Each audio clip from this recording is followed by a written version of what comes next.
Hi everyone, this is a quick preamble to the metal melting video. It's about safety, about some other things, lessons learned, all that stuff. So first off and out of the way, I apologize for the janky editing. This is actually being filmed last after I've done everything else, so you know, lessons learned, that sort of thing.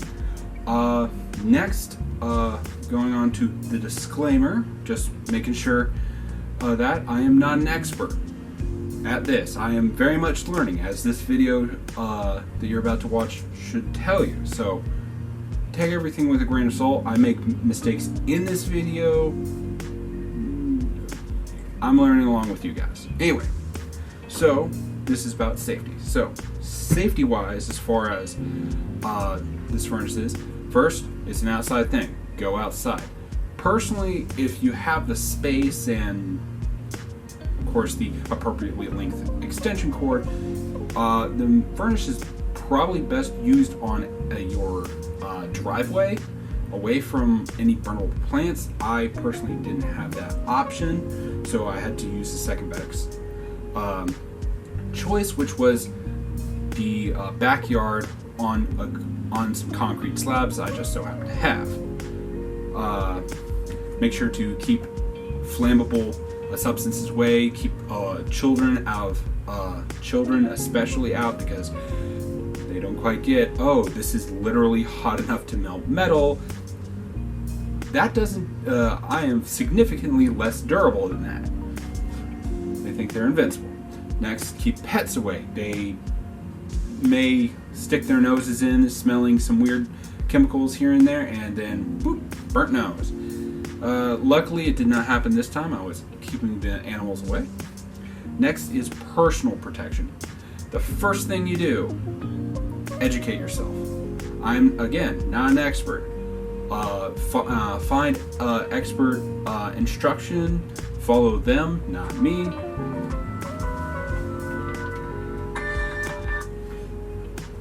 Sorry, robocall. Anyway, next, be conscious, be aware. Okay, next up is safety equipment. The stuff that they give you is minimal to say the least. So what you want to wear, first off, beyond the basic safety equipment, what you want to wear is natural fibers, because natural fibers burn. You're thinking, oh wait, if they burn, that's bad. That's actually a good thing, because if they're burning, that means they're not melting onto your skin. Yes, that's happened, and yes, it is horrible, so don't do that. So wear natural fibers. I just so happen to not have a long sleeve natural fiber shirt, so I had to take that risk. Luckily, these things have cover pretty close to there. Also, natural fibers generally smoke up and give you enough time to rip them off if you react quickly enough. Next, as far as shoes, you want enclosed-toed shoes. Leather is a really good one. There are some synthetic fibers that are specifically designed to help with higher temperatures, but if you can't afford those or can't find them, leather is a really, really good thing. These just so happen to be steel-toed boots that I had from previous work on a construction site, so luckily there. So I didn't have to go in tennis shoes, which are just synthetic material, which melt right through. You get one of those sparks and it'll be like one of the worst days of your life. Next, gloves. While these gloves are adequate, maybe a few paychecks down the line, I'm going to get myself ones that aren't cracked or, you know, come up a little bit further on my hands. Though these are adequate. Like, if since I'm using pure copper, the chances of me having a spark or a sputter is very low, because there's no impurities to cause a gas, eruption of gas, which is where you get sparks most of the time. And yeah, that's it. So enjoy the video. This is the area I've determined is the best place. As stated before, the metal melting furnace is an outside only device, so... Oh, hey Ollie! He's curious of what I'm staring at. Who's a good boy? Anyway, so I laid down these in a rough pattern I'm going to do. The third one off to the right is where I'm going to put my camera on this mount, and those two are for the furnace and for the mold. Gotta keep them off the grass or else they're gonna burn the grass, and that's not a good thing. Also keeps it out of the dew because it is early morning. The skies are gray. It may rain today, so let's do that. So the first step in preparing your ground is obviously finding where you want to put it. Next, because we are dealing with extreme temperatures, we're going to have to clean out the air and make sure there's nothing that can easily ignite. So that includes some long clip-ins left over from when I mowed a couple days ago, and yeah. Alright, so here's our setup right now. I would of course do this as mic thing, but I don't have a mic, so I'm going to have to use the camera's microphone. So setting it up is really easy. You just plug in the included cord in here. Make sure that you have it off the ground. It just helps. Make sure that your furnace is off the ground on a non-flammable surface. We have, of course, some safety equipment, tools, the mold itself that we want to use. Manual, always have these around. They're very useful. And backup just in case on a separate thing. And there we have packaging. So loading this up is very simple. Well, so I already turned it on. Using this is simple. You just hit set, choose the temperature you want to change. Say I want to go up 1 degree Celsius,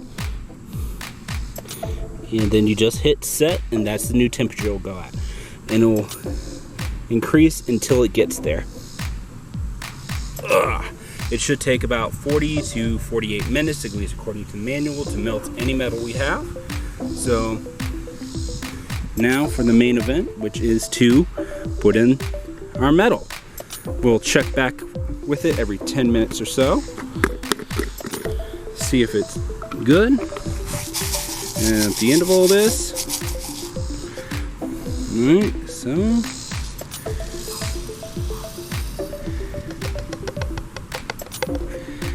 alright, some tiny ones left.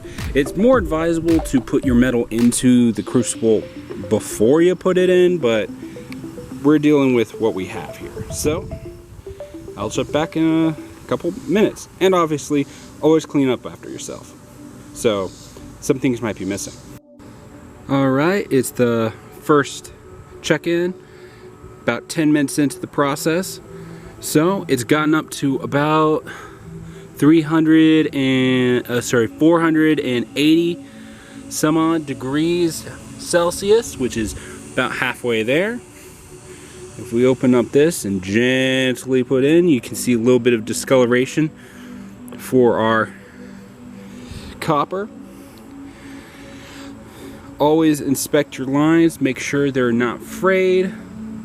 I know I keep harping on about safety, but come on guys, you don't want to pay those insurance premiums.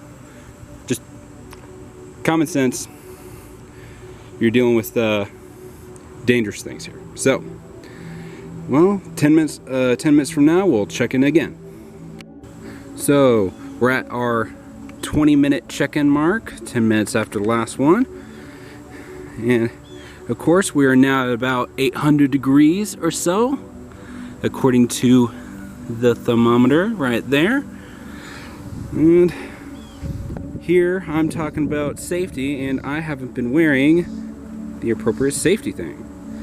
So we're gonna gently flip that up, look down. Ooh, that's very nice. And red.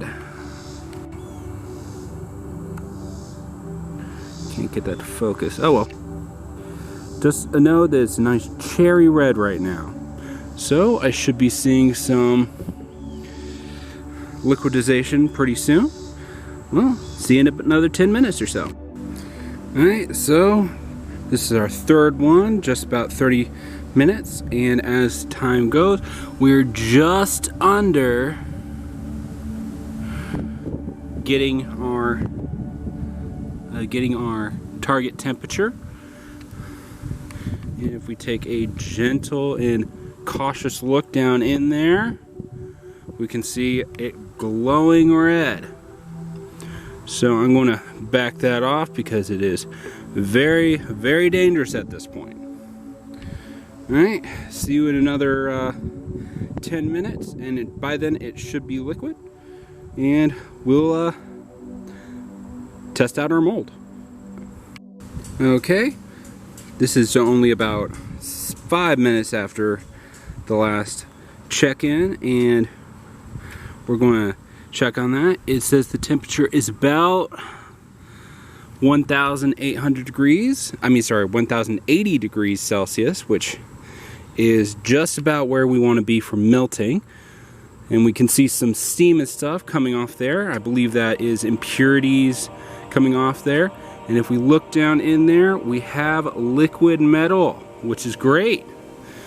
That's the whole point of this. Now, I'm going to let this go for another 5 minutes or so.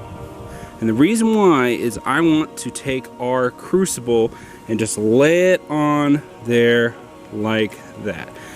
Just so you know, it's very hot around this thing, so that's why you always wear your thing. The reason why I'm doing that is because I don't want our container to have thermal shock. And I just don't have a blowtorch to heat it up beforehand. So I'm just going to come back 5 minutes from now when this has had a chance to heat up. You don't have to bring it up to scorching hot, a couple hundred degrees. Make sure that the temperature difference between the metal itself and the mold is not so great, so it doesn't have a thermal shock, and it goes from basically room temperature up to well over 1,000 degrees Celsius or 2,000 degrees Fahrenheit. So we're just going to do that. Check back in about 5 minutes. Hey, so this is the final few minutes of our thing. As you notice, I've changed a bit. So let us be as safe as possible by doing this. First off, gently. Nice little bit of heat there. Good thing. Next, gently and slowly, whole thing. Check. Yep, still liquid. This is now 1105 degrees. So you do not, repeat, do not want this thing clamped tight. Stand as far away as possible. And cool.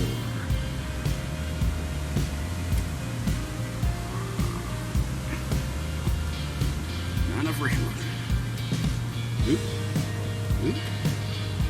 Where am I? Alright. So, back in there.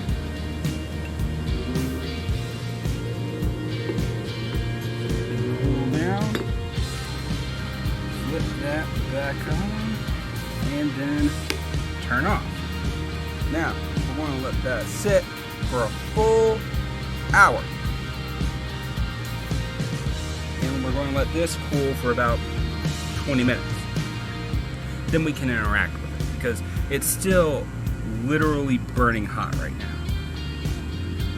Yeah. Alright. So we'll just put that right there. And yeah. Alright.